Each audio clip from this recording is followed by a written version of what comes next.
Okay, let's get started. My name is Larry Wade. This program is obviously being recorded, Muted. and it will be, as all programs, posted on the website in a few days. So you can miss it. So the advantage of registering early is that if you miss a program like this, you can watch it later. This is our February program. In March, we have two speakers.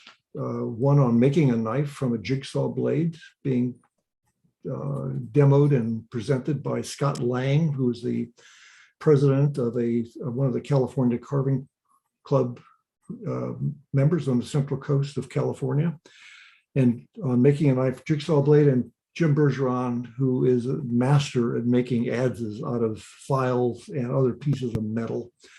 And we're really lucky to have both of them do that. It's quite interesting.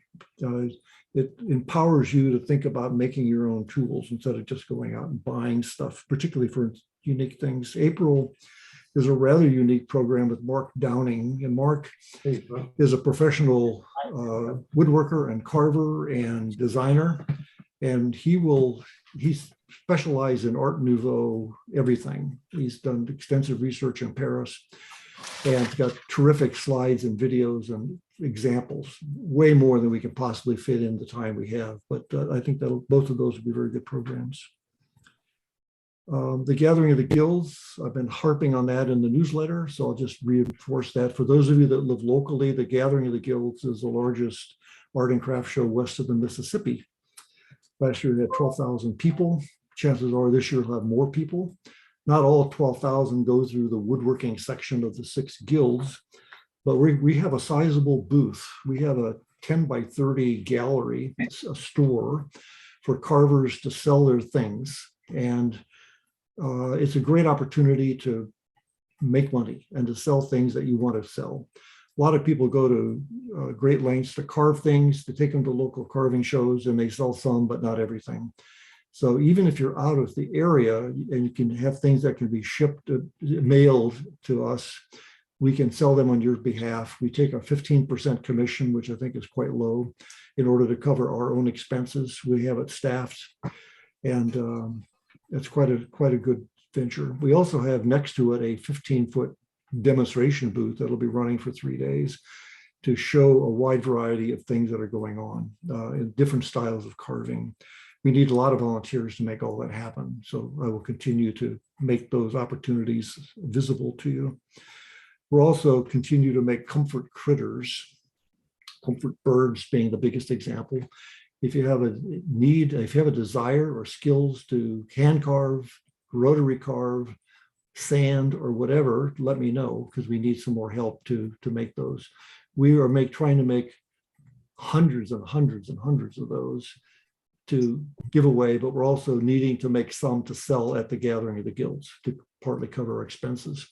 Birds would be the dominant things, but we also have, last year we had turtles and slugs and tadpoles. And you can imagine owls, bunnies, cats, and fish. We had fish last year too. So that's the end of my announcements. Heidi, I'm going to turn it over to you and I'm going to spotlight you, and then I'll let you introduce Mary. Then Mary, you will be able to do your thing. All right. Well, I'm very excited that Mary May is going to be joining us here at the Guild of Oregon Woodworkers for the 3rd time. I was not present for the first one.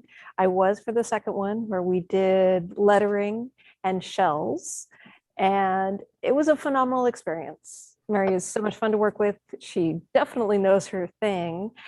And she is a teacher who pays attention to the student and the room. No. The joy that she has with the carving is palpable. So I'm going to let her talk about what she does, because that's what she does best. And thank you very much, Mary, for joining us. There's no sound. Let's see, hang on. This is usually the thing I use here. Can you, And I did this. Roger, can you figure out how to mute Is there everybody? something here? No. Hang on just a minute, Oh, No, that's what I've got it on maximum. There we go. No, this is not me. We've got somebody who's trying to figure out their IT Yeah, and I'm not sure who it is. Oh, So read it. I do. if Hang you're on, hang on, not hang on, Mary No, or perhaps I Larry, forget it. please mute yourself. hang on a minute. I'm muting everybody I can see. Thank you. Except Mary. Okay, we got them all muted, I think. Let's make sure Mary's not. Okay. Heidi, do you have more? Do you want to say? Say again, Larry. Are you ready? Are you ready to? Are you? I'm ready anything to more? hand it over to Mary. You want Go to for it, comment Mary. about when the classes will be posted, or how will that work? Yes, of course. So our classes are written and they are going live this next week. If we're lucky, they might go live beforehand. We have almost 40 people who have expressed interest in the classes through either our survey or our interest list. And so those people that have expressed that interest, we know when you signed up, and the people that signed up first will get the first invitations to register for classes. After they have had 2 days and have either signed up or have passed, then we'll release the sign up ability to the next set of people that are on that interest list. So you'll be hearing from us very soon. So be alert to your email. And then once we've gotten through all 40 of the people on that list, we'll open it up to the general guild audience through the Oregon Carvers Guild and the Guild of Oregon Woodworkers.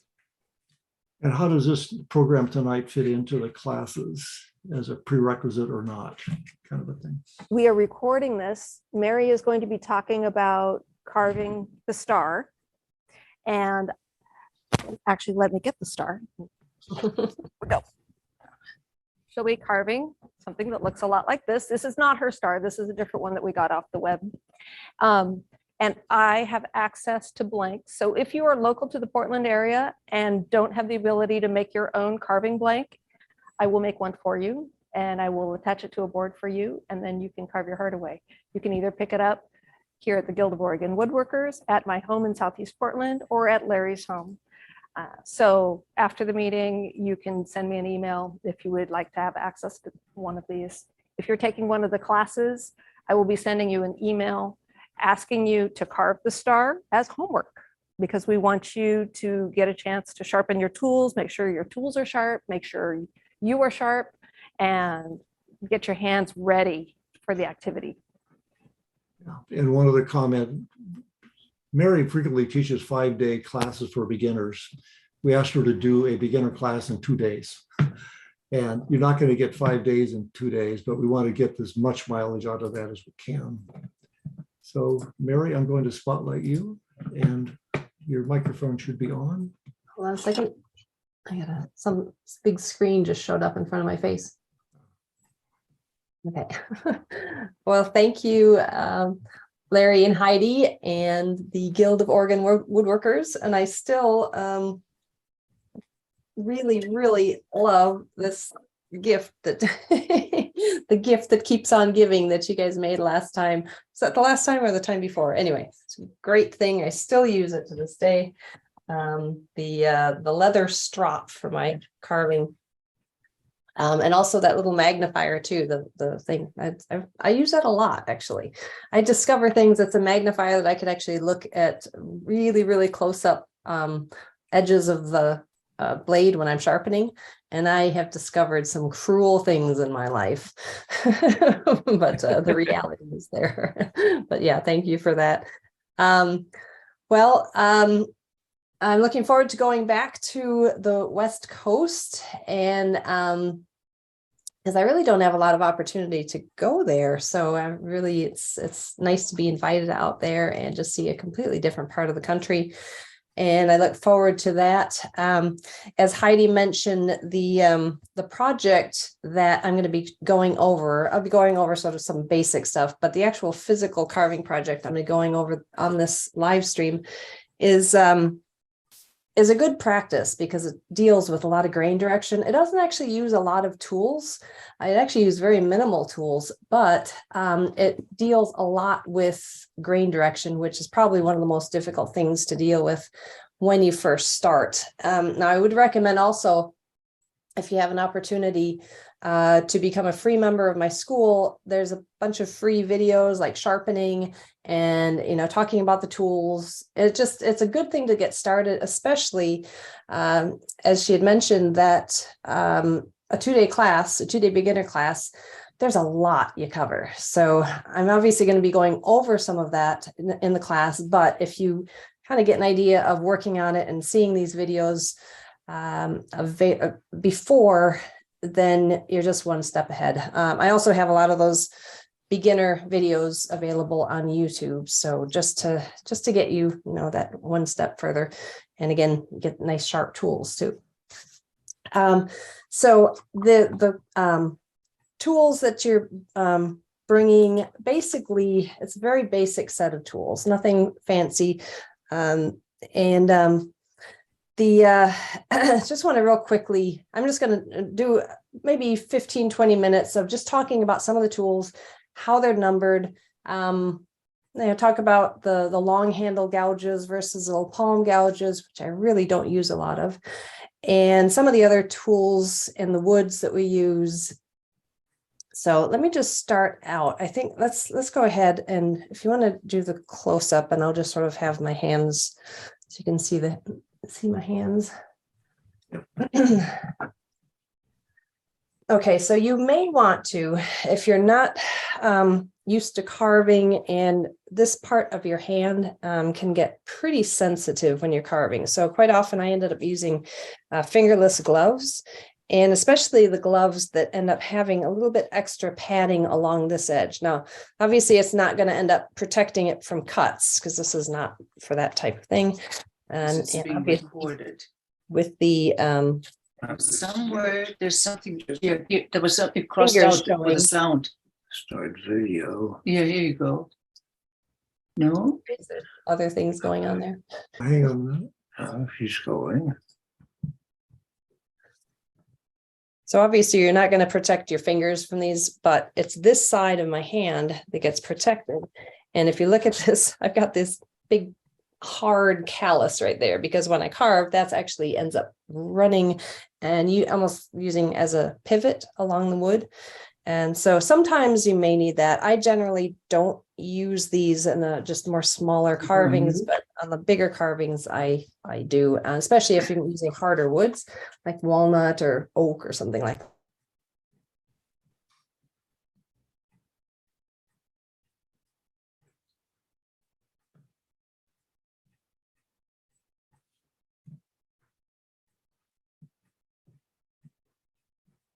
We just lost audio, Larry. Roger. Yeah, it looks like Mary's muted. Yeah, hang on. So, Mary got muted. Mary's on the, Mary, hang on a minute. I got to find you on the list. Mute. Oh, hold on. No, I'm gonna. Unmute your laptop again. Unmute whatever. Okay, There we How's go. that? There we go. Is that better? Yeah. Yep. Okay, not sure what happened there. Okay, just want to show a couple examples of mallets, helpful for removing huge chunks of wood.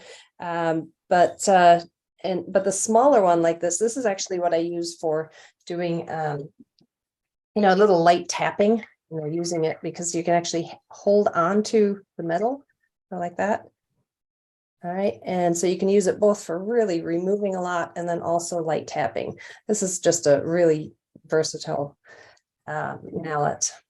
Now the wood that I'm going to be showing you on this project is actually butternut. Now you can see there's actually some interesting grain in butternut. I usually recommend using basswood to start out with, just because it's really very easily available. You want to get northern basswood. You want to stay away from any kind of southern basswood. But butternut is a little bit more difficult to find these days. It's because there's a disease basically that is knocking out the trees. So unfortunately, there's only a certain amount really available. Hopefully it will be coming back.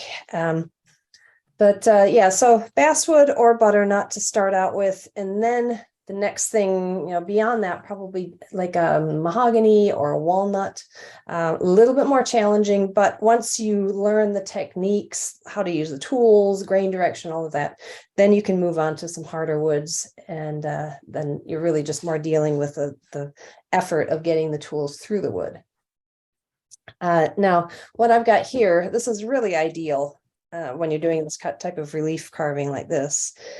Just work with bench dogs on a regular workbench. But what I've done here is, this is called an applique. All right, so you've got basically a backer board, and then I cut this out on a bandsaw. And truth be told, my bandsaw broke halfway through it, so I had to use my scroll saw to finish it off.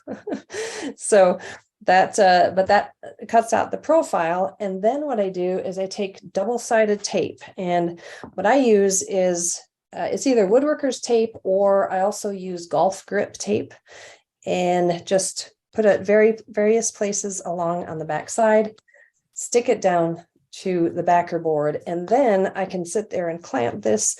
I don't even need these bench dogs. What I could do just on a regular tabletop, basically just take and clamp this. Then it stays away, the clamps are away from the carving. I have full freedom to carve the star and not have to worry about clamps getting in the way. But these are really probably easiest, most convenient, just bench dogs, and then you can rotate it, reposition it very easily. So that's called an applique. Basically, you take it and you apply it. Here's another example of a much more sort of, let's see if I can angle it up. A little bit more delicate one. This is one where I cut out, this is a live stream that I did a couple weeks ago, and cut it out on the bandsaw that actually worked at the time. And then again, this is stuck to the backer board with double-sided tape, especially these little corners. I put a lot of tape and make sure the tape extends all the way to the really fragile tips like that. And then when I'm finished with the carving, if it's too fragile to just take a flat chisel and lift it, what I do is take a solvent, like a denatured alcohol works really well, or acetone, but very lightly brush a little along the edge, and it soaks into that double-sided tape, and it really gently lifts it off the background. So when you're talking really fragile things like this, that helps a lot. If there's any questions along the way, if you have any questions, let me know. You can. So I would say if you have questions, put them in the chat if you can. Okay. And I'll monitor the chat and feed them to Mary. And then as we get toward pause points, we'll do verbal questions. Yeah, that's fine. I've tried it before where I wait till the very, very end for questions, but then it gets so out of context if they ask questions about something happened 45 minutes earlier. So I'll try to sort of take a nice break, or if you want to just sort of make a signal and say there's questions, that should work fine. Now, the height right now, if you look at, actually, I don't know if it's going to show from, if you look at the distant shot, standing up, basically the height, hold on a second, that thing keeps showing up on my screen. Oh, it doesn't show up here, but basically ideal, you want to stand like this, so your elbow is bent like that, and the actual work height should be about 1 inch or 2 below elbow. All right, if it's too low, then you're really going to be leaning over like that. If it's too high, you're going to have to hunch your shoulders, and it's either way, it's going to get really old quickly. And so I have a regular standard workbench, but I've got 6x6 blocks underneath the workbench that just continually keep it raised up, because my workbench is a carving bench. Now, if you're going to be doing any kind of other woodwork on the bench like this, then you probably don't want to have it permanent raised. These things are heavy too, so you don't want to keep back and forth. But they have these little bench on benches, the Sjoberg, Sjoberg. They're called workstations, and a nice, really sturdy clamping bench. Unfortunately, I don't have mine with me right now. I loaned it to somebody, but that really, it raises it up about 5.5 inches, and it really creates a nice, steady, sturdy workbench. And then you can use that anywhere. I mean, you could put it in your suitcase if you wanted to travel. You could throw all your tools in it, the workbench, and then you can sit there on a picnic table in some mountainous area. So workbench, it's you really, the nice thing about carving is you don't need all the fancy stuff. You don't need all the big workbench. You don't need everything like that.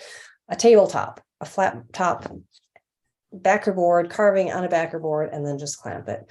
So it's great to have it, but it's not really that necessary.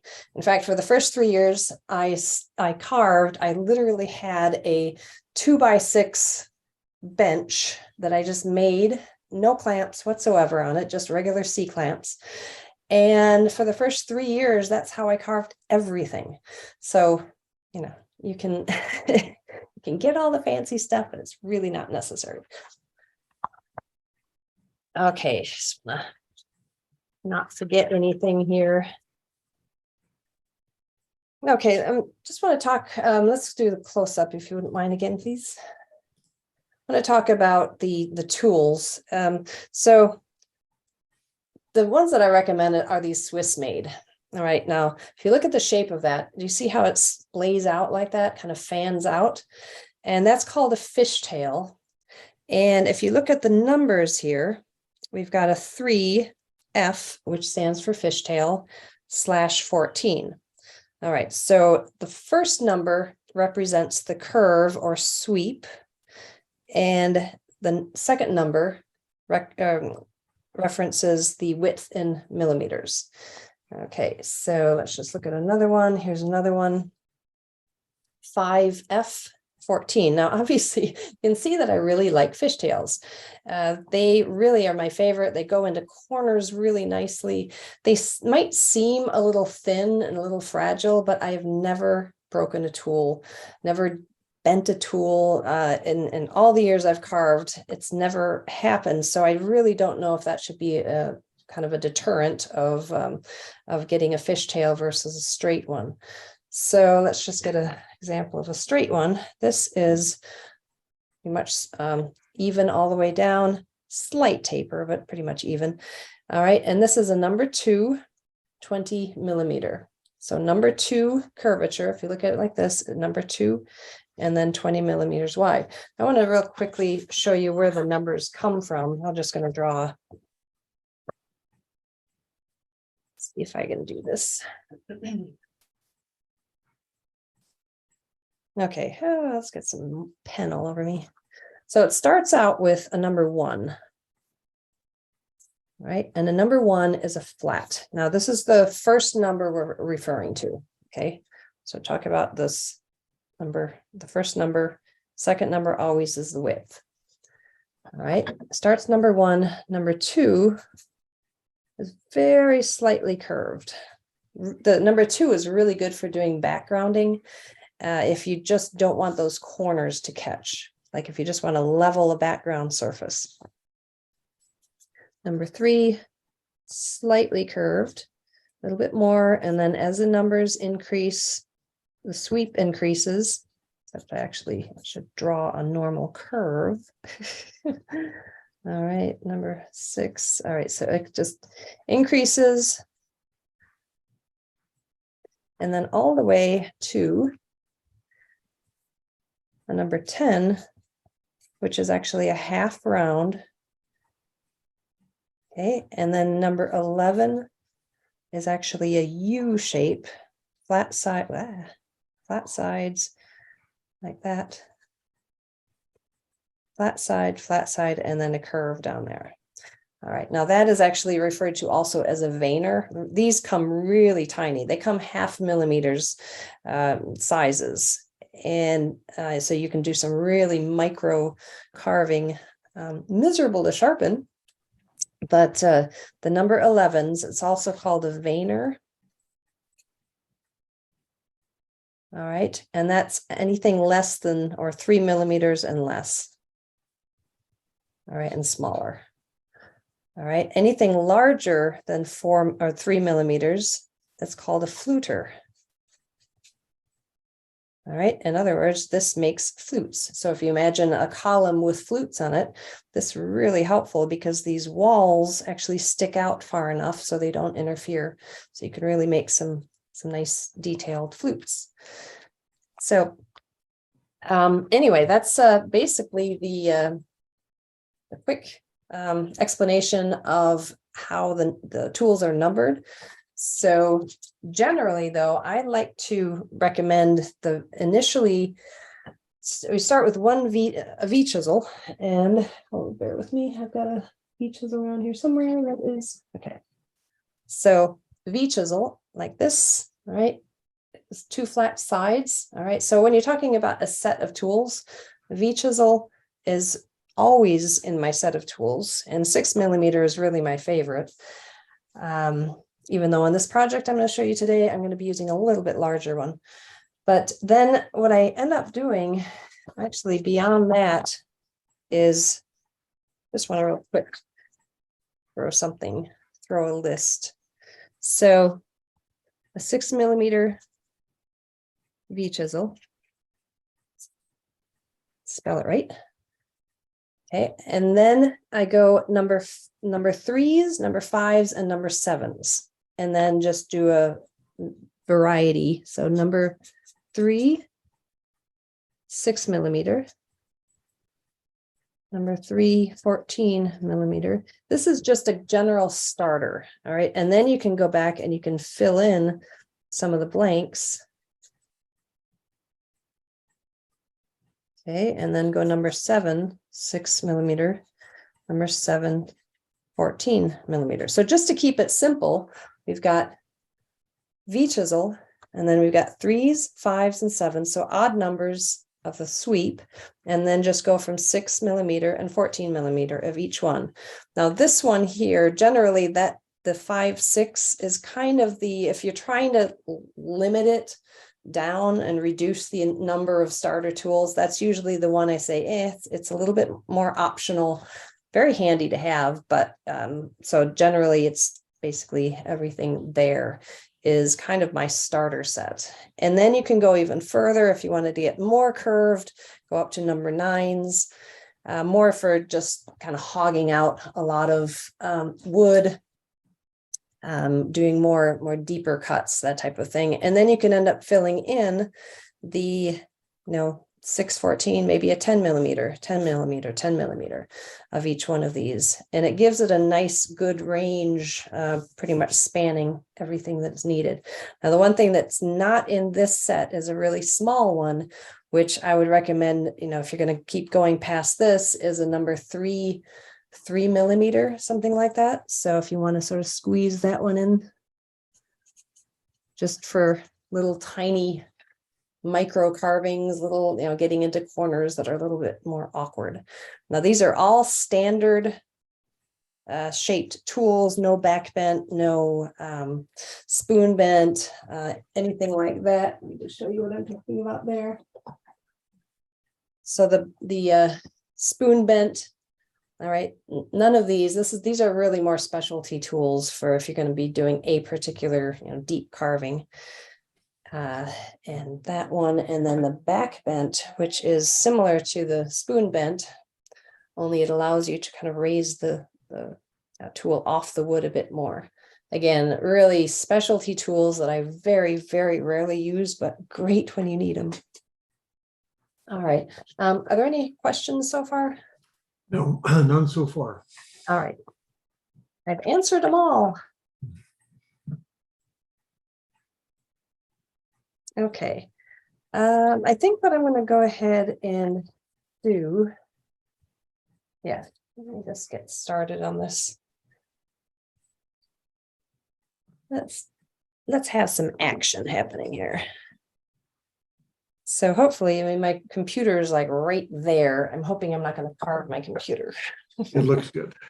I might end up making some interesting carving cuts into the computer.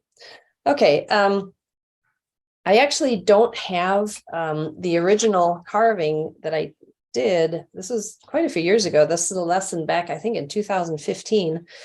And what's interesting is I actually watched the video again, because, sometimes you look at it and you're like, well, how in the world did I do that? What was the order of things?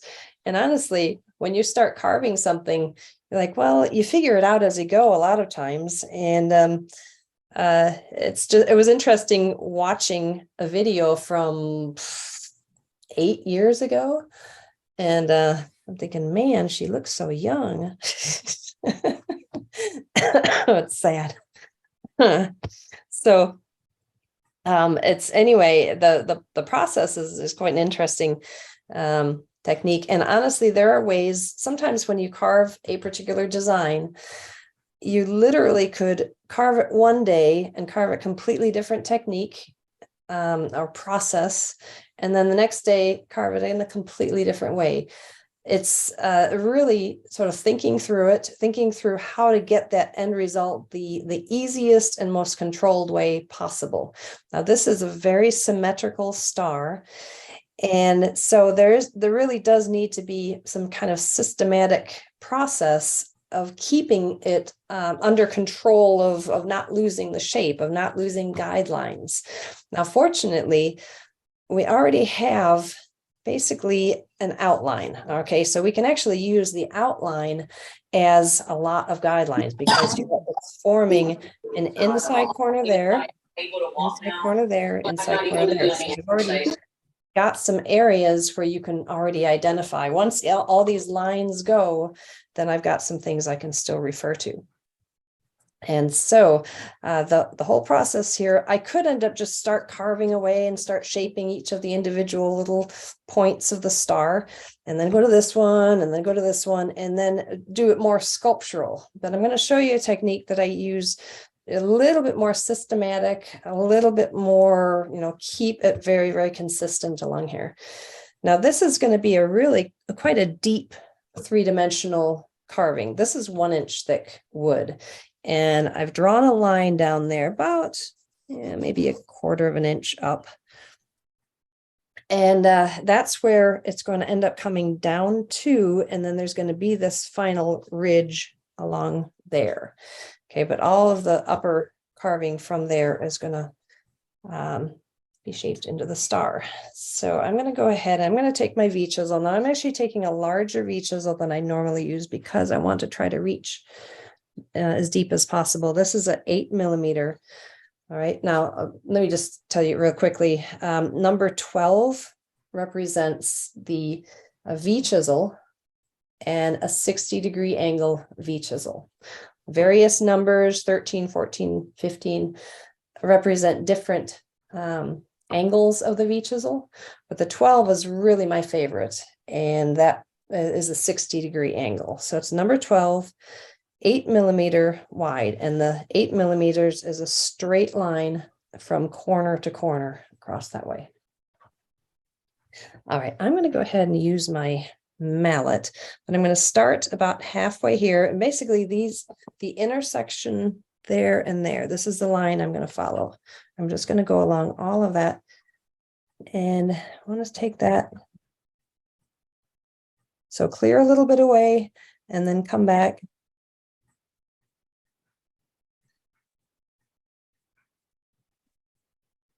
Okay, now do you see I'm actually going, I'm going to take it very close to the center, but not right at the center, just a little bit in from the center, and then just slant it down. And I want to show you what I'm not worried about. You can see right there, it just kind of chipped out that whole angle there. A lot of this is going to be gone. A lot of the wood is going to be removed. So I really wouldn't worry too much about anything chipping right now. So again, start kind of right there.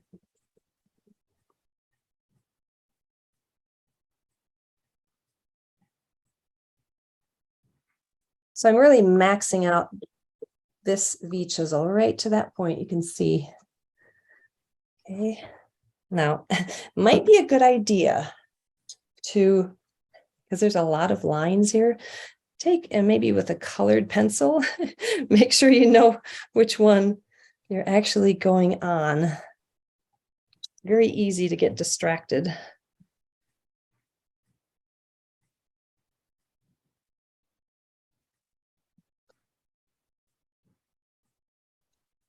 Lose track of lines.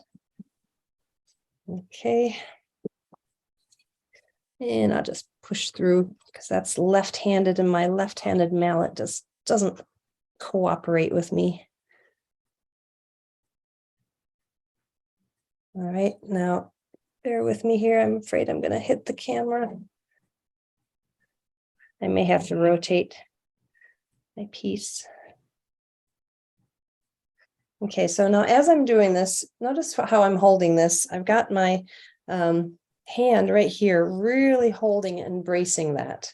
All right, and as I'm doing this, I want my hand to be comfortable in a position where it's actually pressing against the handle, and that's what's pushing forward. Okay. All right, and then turn it around. And I really would encourage you to move from right to left hand, because you can see even in this one little project so far, I've had to go back and forth a couple times. Now, whether it's right or left hand, this is the part of your hand that you want to have braced. And that's where you can have, if you want to brace it or protect it, then you'd put it, use fingerless gloves to protect this side, because already it's basically hitting these edges here, and it can get pretty sore already. Okay, so now what I want to do is I'm going to take this, start here. Actually, let's start with this one.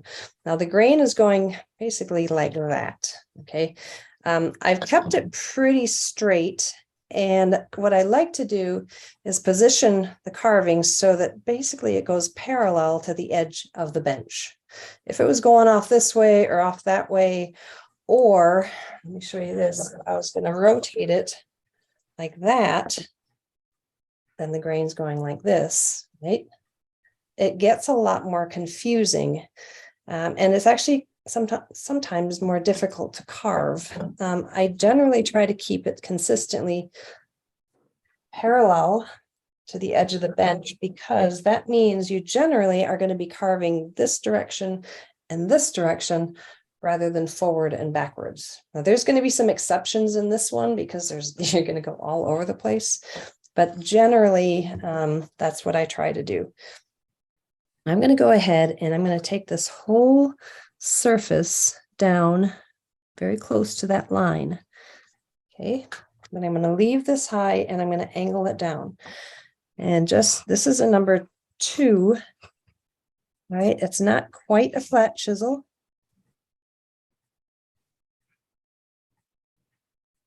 All right, and I'm just going to take this whole surface, probably going to reach the bottom of that V cut. And then I'm going to have to take it a little bit deeper. But what I'm trying to do is take this, basically this diamond shape. Okay, this diamond shape from there to there. And I'm just taking this whole thing plane down. I'm going to do the same thing on all of them. And what that's doing is it's identifying a new surface. And you can see I'm pretty much going down to that V cut. But I want to take this all the way to the point, or to that line. Okay, so if I take each one of these and really make it very consistent angle down, then I can go on to the next stage, and it's just going to make it that much easier. Okay, now what I'm doing here, this is pretty much, if I go like that, it's going to go straight across the grain. So I can do this, but do a little bit of a sideways slicing like that, because the tip of this is pretty vulnerable. So I'm just going to go ahead and kind of do it like that.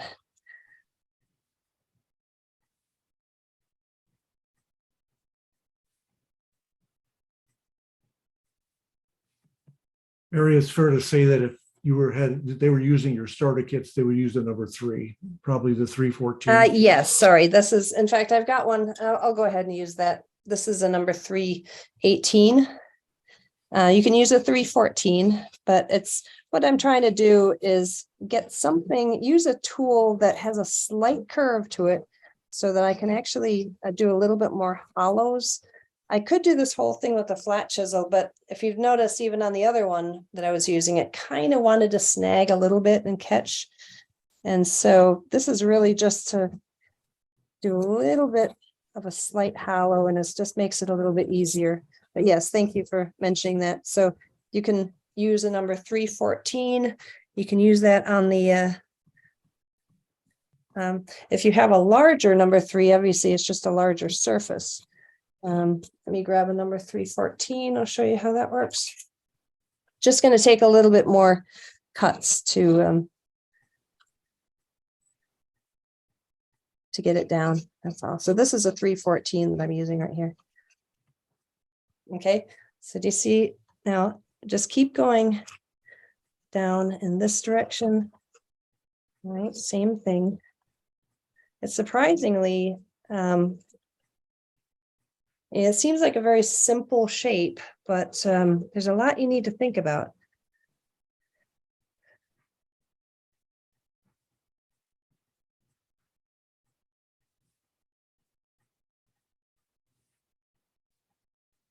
I'm trying to, if you take a straight edge, wherever straight edge is.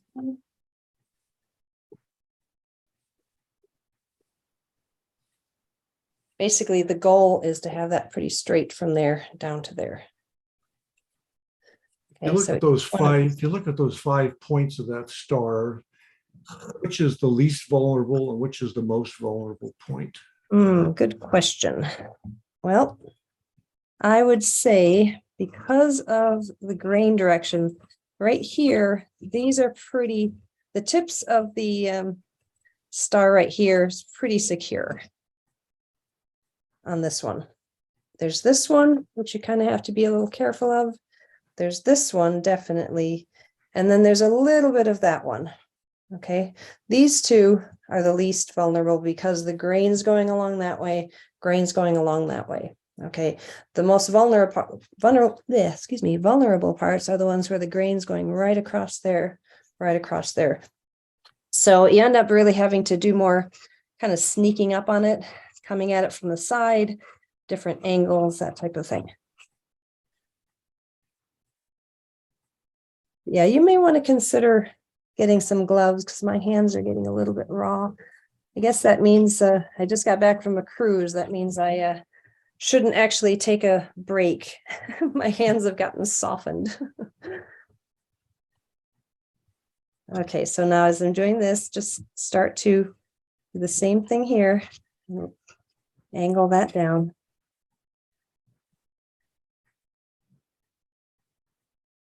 But you see, now with this part here, actually, I can come from this direction. What would happen if you didn't, if you went the opposite direction? Well, it actually is more, to be honest with you, it's more awkward because I'm basically going to be blocking the camera. Mhm. And you could do this up to a point. We'll see. I just don't want to. Sometimes you do make choices based on camera angles and stuff like that. But generally, you just want to keep things from getting very vulnerable. But now as I'm coming on this side, you see how it kind of wants to catch right there? So I'm still okay, but because the thing is, any of these cuts, they're still going downhill. And as long as you continue to go downhill, you should be okay. It's just coming at it. Let me just try to do this. So if I come at it from that way and go that way and basically go right off the edge, that's when I could end up breaking the tip of that. I think I'm going to have to rotate this. Okay, so it was like that. I'm just going to rotate it like that. It's just going to make it a little bit easier for you to see what's going on. Okay, now I was working on this one.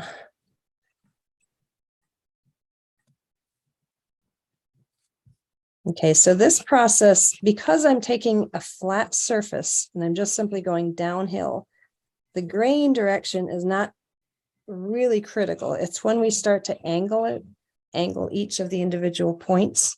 Right now, because I'm doing it pretty much flat surfaces down, not a huge amount of things to be too concerned about yet. Okay, now this one, because again, this is pretty fragile, grain's going along this way.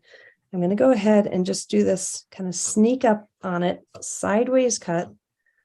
All right, and then kind of back up.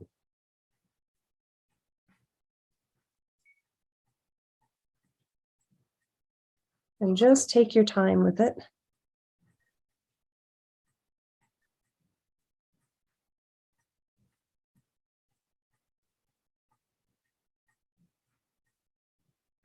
Okay, so once I reach my goal down there, then I can come back and do the majority of the large cutting.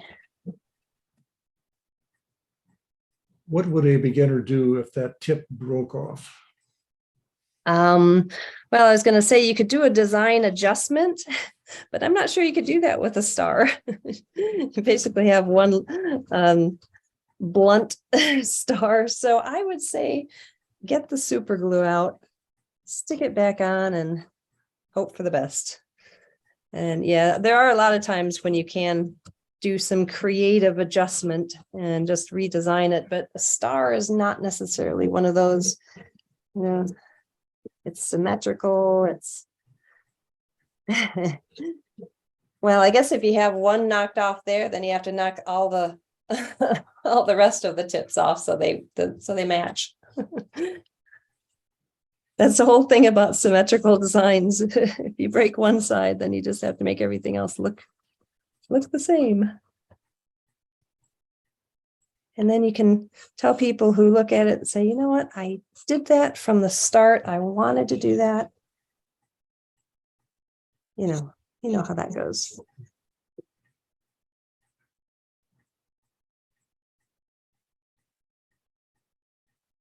Okay, so you can take some time and really make sure that those are flat surfaces. And once you do that, now I'm going to go ahead and I'm going to take my V chisel one more time, and I'm going to deepen it so that I'm going to try to reach that area. I'm going to go back.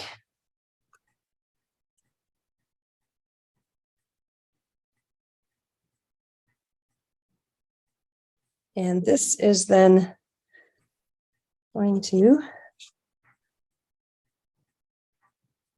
take it very close to that background. So each one, so again, start very shallow, not reaching that inside corner or the point yet, just in from that inside, and then angle straight down from there and a little bit deeper, probably 3 times the depth by the time it reaches that corner there.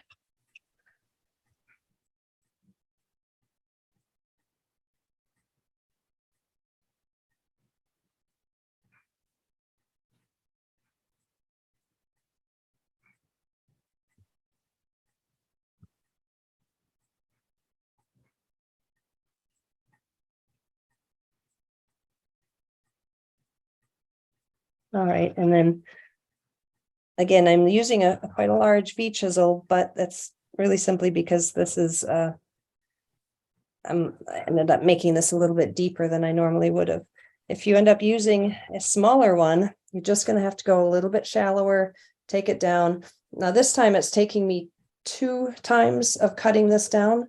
It may end up taking 3 times of making this cut to get the full depth that you need if you end up using a smaller V chisel. So it's really just allowing you to get deeper quicker.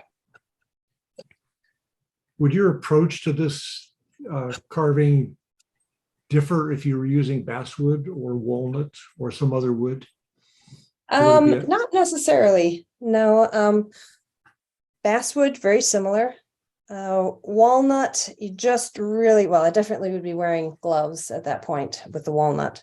And you'd just be taking a lot smaller cuts. But no, the approach would be very similar. The vulnerability of certain areas are the same, so that doesn't really change. So no, not really. It really is just the speed that you can work. Now I want to take a flat chisel and I want to make a cut. So basically line it right in the center. And what I'm going to do is what this does is it really defines that inside corner. And I'm going to take a mallet, go all the way down, and this brings it down right to that line. So your basic toolkit does not have a number 1 on it. No, So it does. in this case, what would a beginner use if they didn't have a straight chisel? Any kind of bench chisel works for this. Any kind of an inch long bench chisel, 3/4, something like that.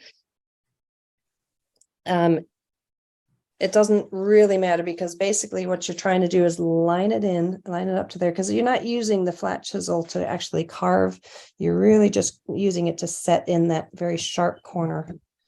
And I will say to those people that are going to be in your beginner class, you certainly feel free to go buy as many tools as you want, but we will have some extra number 1s to use during the class. I don't think we're going to need them necessarily for the beginning class. You know, this is a little bit kind of a unique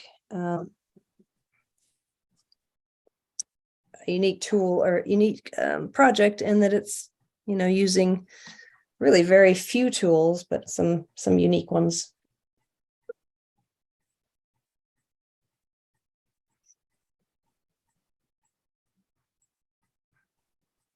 So I'm really trying to make it reach right down to that line that I drew.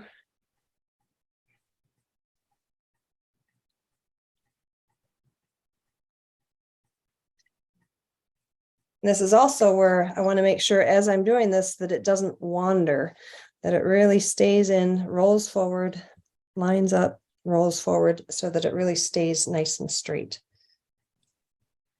Okay, so now what I want to do, and you can take a straight edge if you want, but basically redraw the ridge line right to the corner.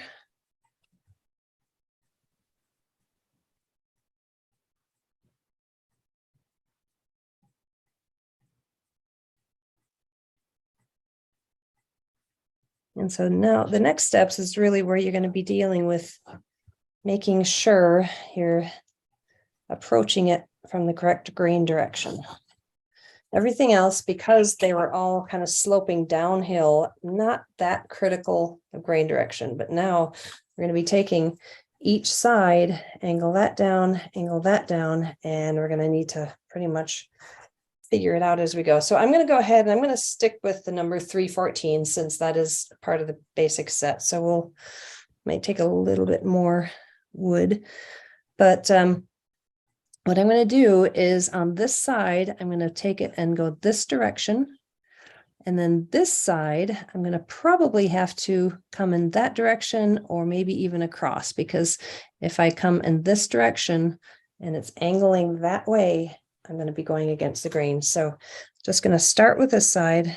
And this is going to be, I don't know if you can see that yet, but basically I'm taking this down to that line. So this side, pretty straightforward. But again, each of these surfaces that I'm making is going to be a very large flat plane from that point where I have that inside cut all the way down right to that line. And trying to make that peak a very even corner.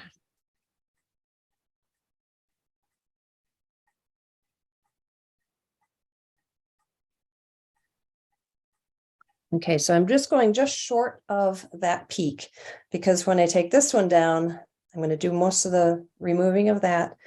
And then I'm going to go back and forth and finesse that so that that stays a nice sharp corner.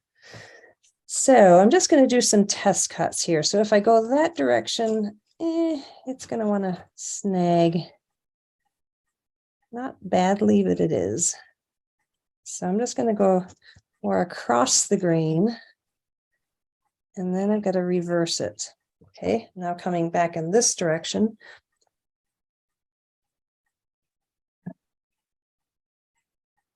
And right to that line.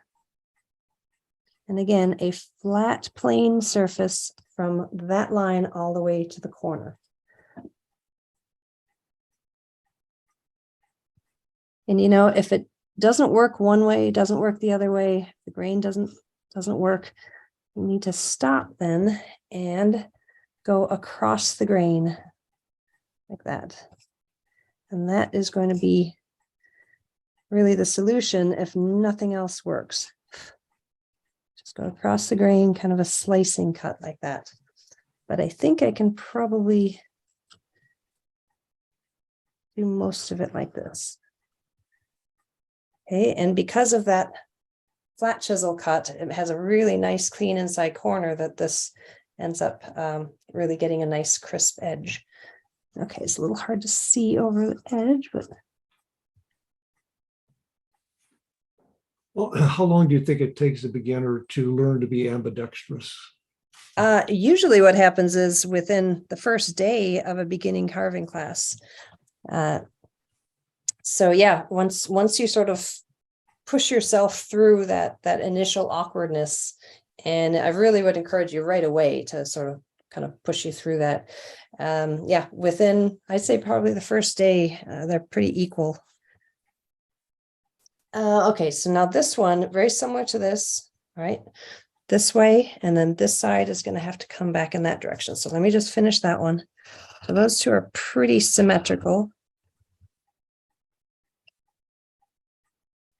Yeah, the interesting thing is, you know, I can use a gouge. It's both right and left hand, but that mallet thing, I've never actually forced myself through that, which is interesting too, because I'm also a stone carver and you use a mallet a lot with that. And it would come in very handy if you could just switch arms and switch hands. But I think I just hurt myself if I tried to use a left-handed mallet. In fact, I have when I've needed to, and there are times when you just simply didn't have any option but to go in another direction with the mallet, and it really is hard.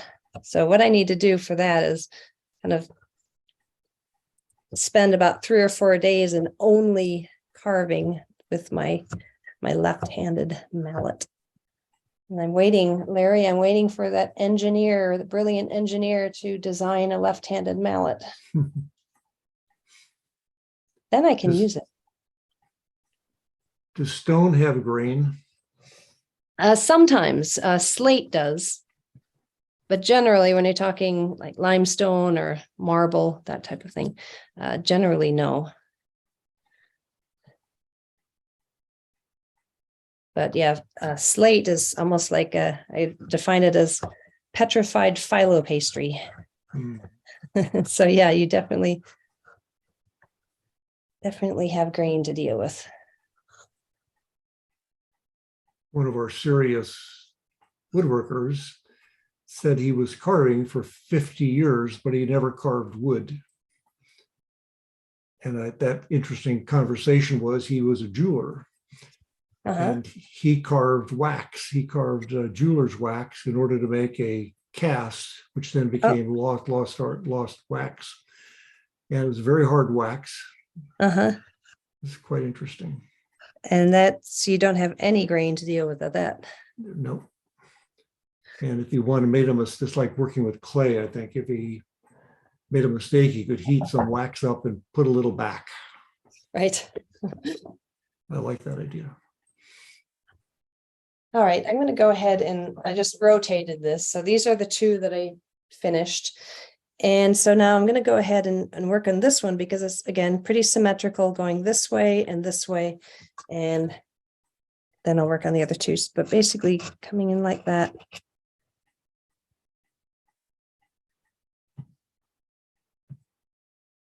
And just keeping an eye on that line, just taking it right down to it. Do you have a mirror to see that line, or can you just look over it to see? No, it? I'm just leaning my head over. In fact, actually looking at the camera screen is close to that.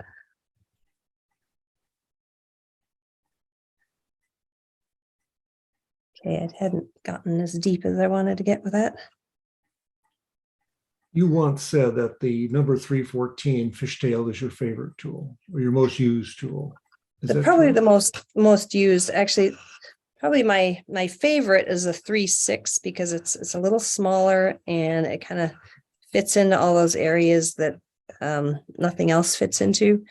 But yeah, I say the 314 because there's quite often I turn it over and flip it over and use it bevel side down, bevel side up. And I use it just a lot of different ways. I use it as a flat chisel sometimes in place of a flat chisel.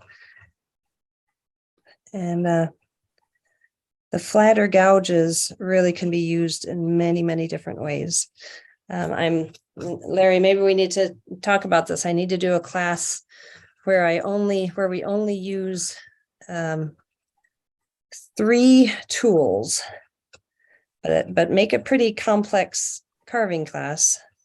It may have to be 4 tools. I don't know. I haven't settled on the tools, but where you have a really complex project or several, a week-long class, and you have a V chisel, you have a flat chisel, and maybe a 314.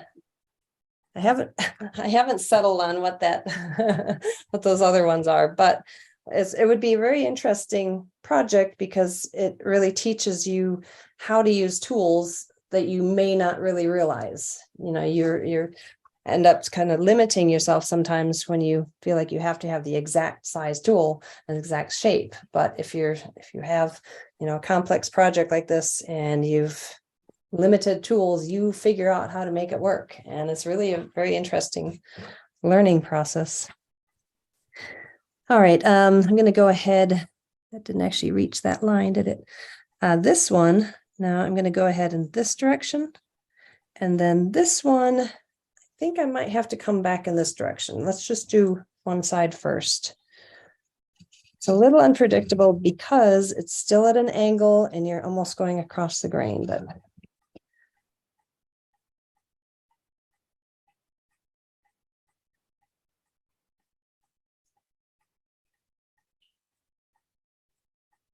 You said you have a preference for Swiss-made tools, which I think we all agree with. Do you have other brands that are equivalent? I do. A lot of the German brands are really quite good. The Dastra, Two Cherry, which actually Dastra unfortunately closed down a couple years ago, and I believe Two Cherries and Hirsch, which I think they're the same company. They bought out bought out Dastra.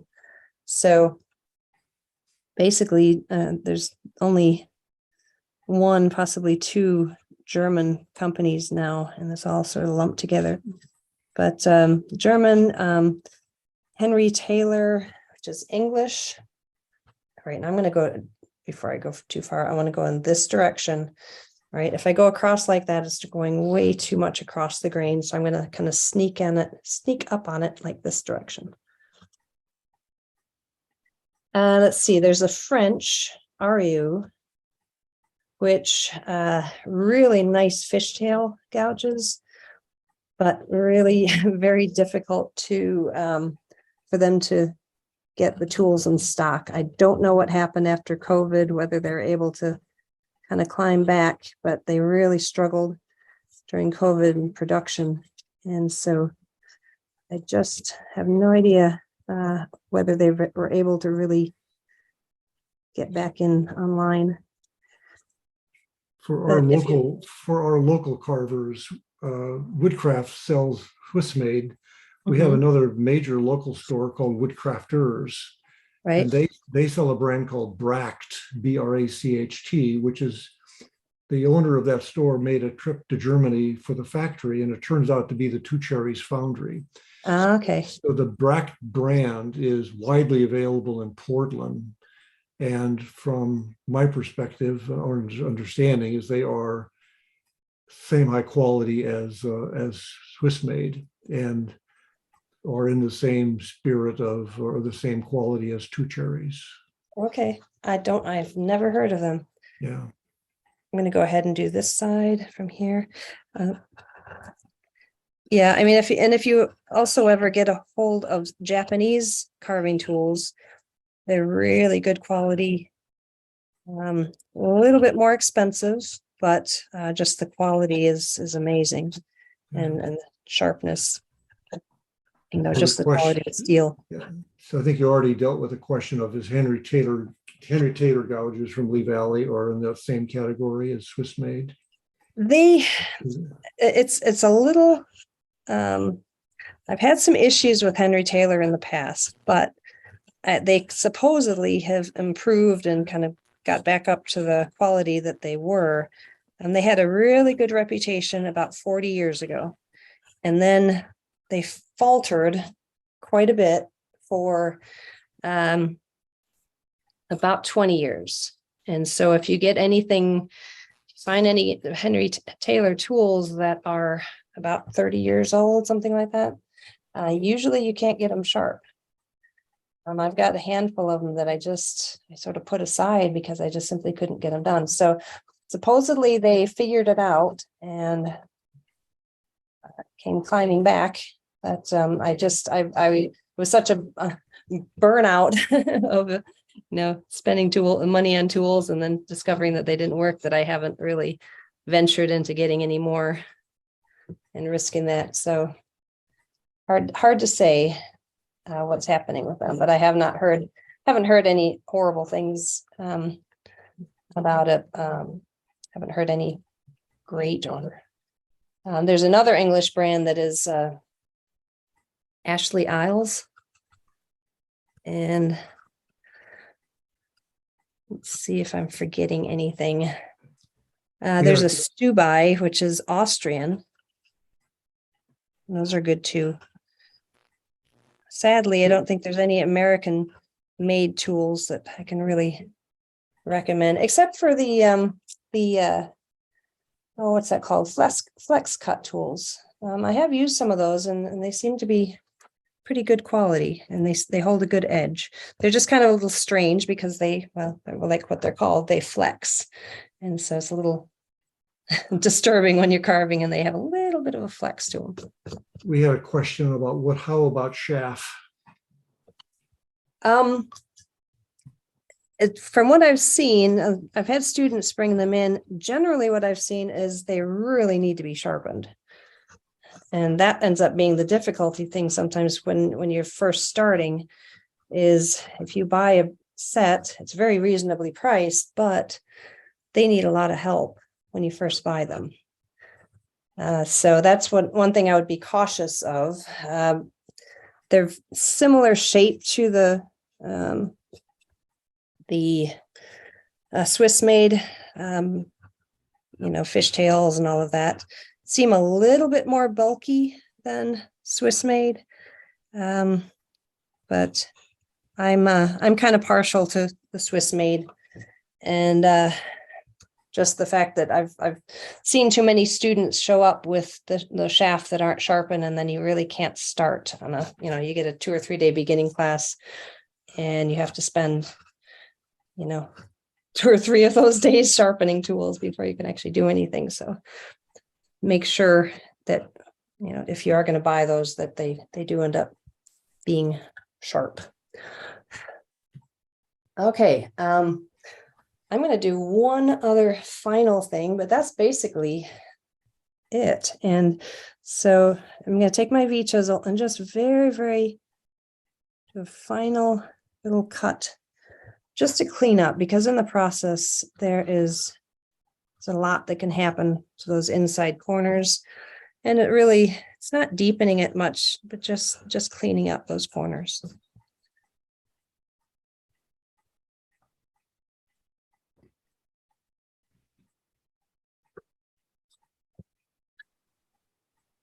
Okay, that.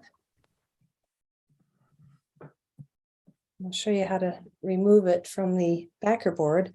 But what's kind of neat when you start to make those angles, the grain does some really interesting features of as it angles down, the grain also ends up creating a little bit of a star pattern. So, we had talked about using basswood for this demonstration. I'm really glad Larry suggested butternut because you can see that actually adds a bit to the decorative element. That's really a great idea, Larry.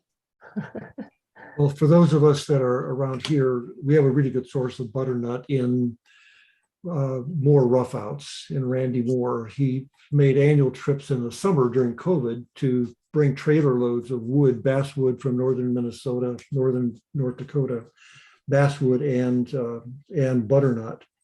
Okay. He will be in Mesa at the show there at the end of February. He's also mail order, and the basswood that we bought has been we've been using it for some of the classes here, and it's really superb. He was here a month ago, and I asked him about supply, and he said you can't be cut anymore on federal or state forests, but it can be cut on private lands because of the disease. But he's got he's got a 4-year stock of butternut. Nice. Yeah, and as I mentioned, when you're talking about any of that, you want to get really good, solid northern trees, hard winters, because then you're going to have a much more solid grain. I've had basswood that was, let's see if I can show. Now, this is actually a really nice Wisconsin basswood. You can barely see the grain on that. And there are times, let's see if I've got another example. Yeah, I don't really have anything right now.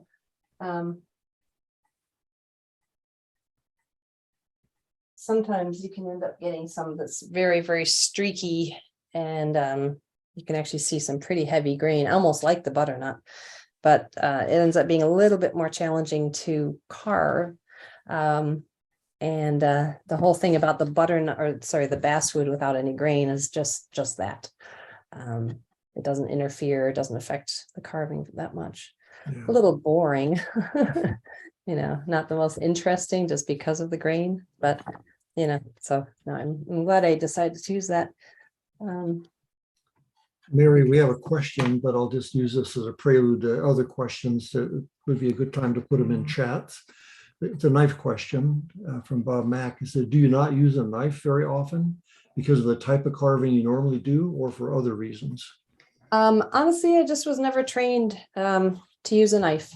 I started using just regular long handle gouges, and that's what I got comfortable with. But no, if you wanted to take and use a knife and make those cuts there, yeah, use whatever works. It's just I always cut myself when I have a knife in my hand. So I stay away from that. But no, definitely, if whatever tools work, carving is carving, trying to get into certain areas. Sometimes a knife will fit a little bit better. But yeah, that's So a trick question is, how many knives do you own? How many how many knives do I own? How many carving knives do you own? The actual knives, like the little. Well, just for carving, for whittling or carving, chip carving or any other kind of knife work. Knife work, I have probably about a dozen knives. And I don't. Funny thing is, I've got and I use them for other things like, cutting tape and things like that. So quite often, they're used for just whatever I can use them for. There are times when I do use knives is basically like if I'm taking this off, I'm going to take this off here now while I'm here. show you how that's done. But doing maybe cleaning background, if I have to hold a tool, this is just a flat chisel. I'm gonna lift this up. Ooh, can you see it? Can you hear it? All right, so that's the double-sided tape. And so if there's some areas along the back side where I want to just sort of clean it up, and I'm past the point where I can clamp it, then maybe clean up the inner edges, something like that, then I just take a little knife and can clean that. But I also have to say that's also the only time I ever needed stitches was when I did that. So be very careful. Ended up slipping and ended up getting 6 stitches because I was going like this and thinking, okay, yeah, wow, that's a really, really sharp tool. Slip. It was a very sharp tool. So you were not wearing a glove, is that the I was idea? not wearing a glove. No, one of those sort of last minute thoughts of saying, oh, I think I'll just touch it up a little bit. Yeah, famous last words, brand new sharp tool. But yeah. Let me ask a question about the star. If you left about a 1/4 inch on the bottom, which allowed you to relieve it by using a pry chisel, had you started with a 1/2 inch or narrower piece, thinner piece of wood, so that the point went right down to the bottom, Right. how would you relieve it? Would you use your acetone or? Good question. Yes, I would just take acetone, brush it along the outer edge, and then it will literally just soak into the tape and you'll be able to lift it up very lightly. And then you have to turn it over. At that point, the tape is still a little bit moist. So, quickly take it off while the acetone is still active, and then it should be fine. Yeah, that's a good point, because basically it wasn't as vulnerable with this, but you definitely want to make sure. I'm just why the grain is really messing with my head because of all the angles. But so I ended up taking it from this point. You want to be careful. If you take a flat chisel, you want to be careful not to do from there or there, because again, these are the most vulnerable, right? It really does kind of mess with your head of what direction is that now? I actually had to turn it over. So basically this way. It's a lot of angles. So I think Heidi, for the blanks that she cut out, we cut them out of Alaska yellow cedar, Okay. which is another favorite wood here. Does that have a lot of grain to it? No, not much. It's different than a normal cedars. It's a yellowy kind of thing. We'll show you a sample when you come. Yeah, I think I got a sample last time. I haven't tried it. I haven't used it. One of our serious instructors here is a woman named Kelly Stadelman, who had taught for a decade. She had 5 carving instructors at one time. Oh, wow. Her favorite wood to carve was a northern wood also, but it was northern white pine. Okay. And she would get it from northern Idaho, buy it on the hoof, bring it home, mill it, and air dry it. And so she had very good luck with that. Most of the carving students that she taught grew up with northern white pine, which is now very difficult to get. Okay. Well, I've carved southern yellow pine, and that's absolutely miserable. You don't want to do that. It'll actually dull your chisels really quickly too. I'm going to change spotlights and put you back on body view. Okay. And ask if there are any questions either in the chat, or anybody that has a question can unmute and shout. And we'll see if we can do it. I ask Heidi if she has any other things that come to mind in her own mind about either the upcoming classes. I forget, Heidi, did you describe what the projects are for the beginner and more advanced classes?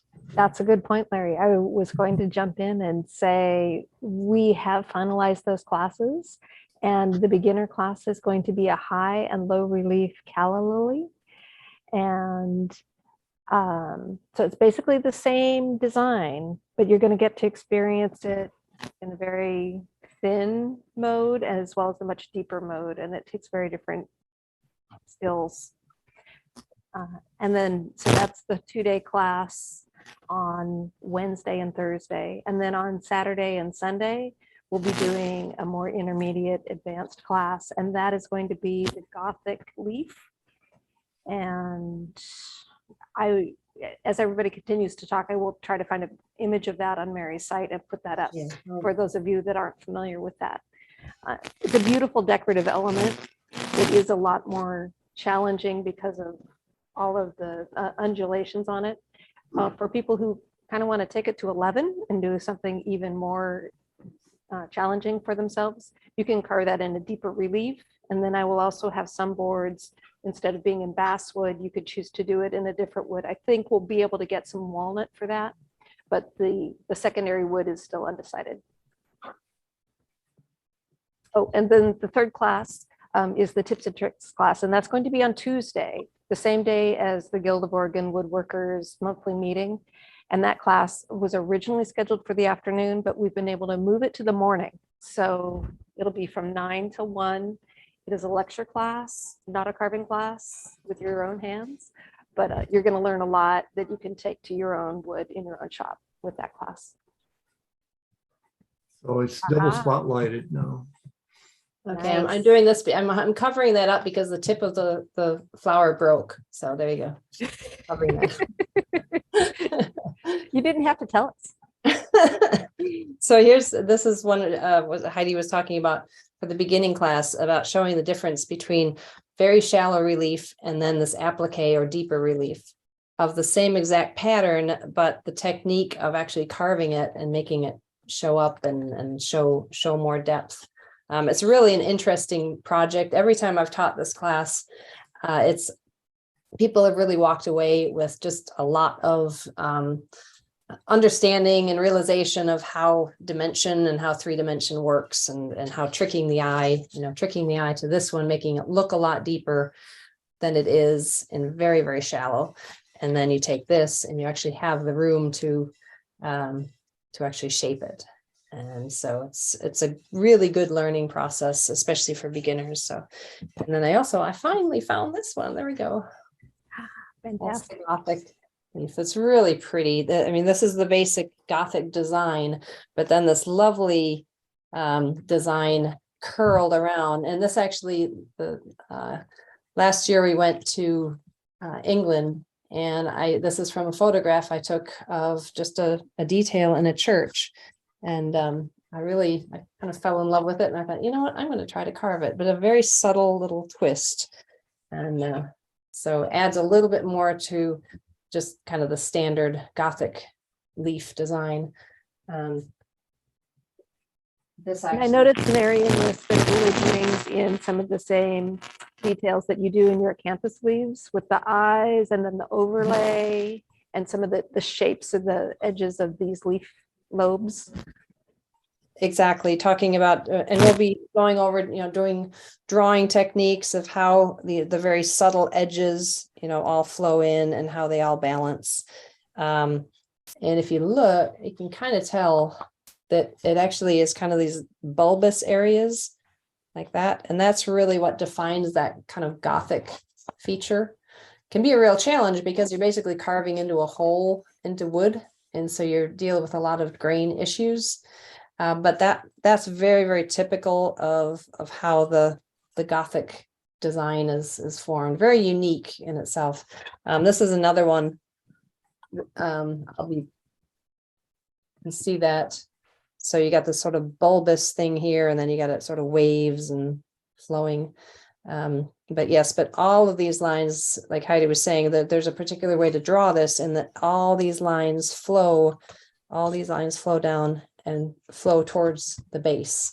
And so same thing here, as this curves around these little sort of serration areas, and I twist and curving around there to give it that lovely little twist. There's a lot of very subtle details, like this is considered an eye, which is very typical in a lot of the traditional leaves, where this lobe comes very close to overlapping that lobe, right, of creating this kind of tube area.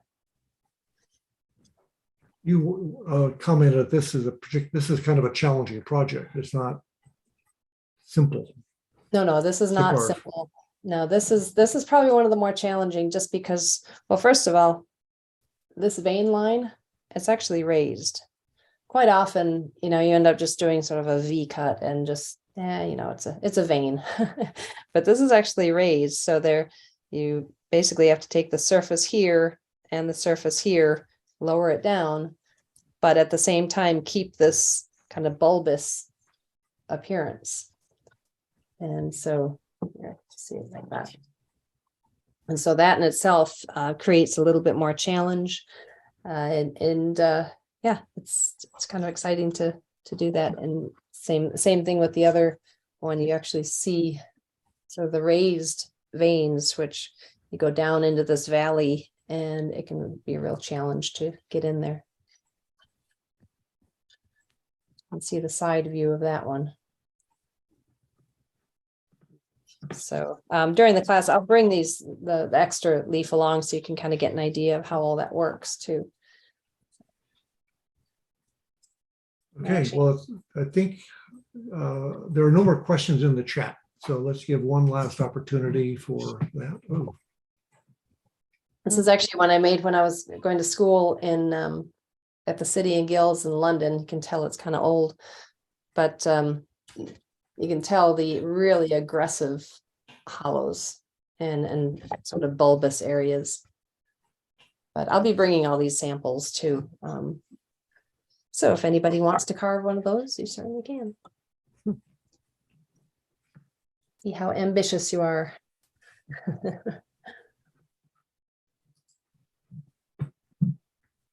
okay, Any other questions? this is the time for questions. And Mary's going to say, when can I go to sleep? 3 hours time difference. Okay, well, I'm going to then call it quits. And thank you, Mary, for staying up. Thank you for accommodating us. We really, really look forward to having you back. And there's, this is a great orientation, and people stuck with it the entire time, and will be recorded. And we'll expect that those that make it into your class will have some chance to do homework. Heidi is going to organize not only some pre-work sessions to make sure that those that are just starting in carving are up to speed and get some tools sharpened. So there will be some workshops for that ahead of time. Sounds Okay. good. That's All right. it. Well, thank you, everybody. Have a good evening. Great. Thank you very much. Bye. Thanks. Thanks. Thank Heidi. you.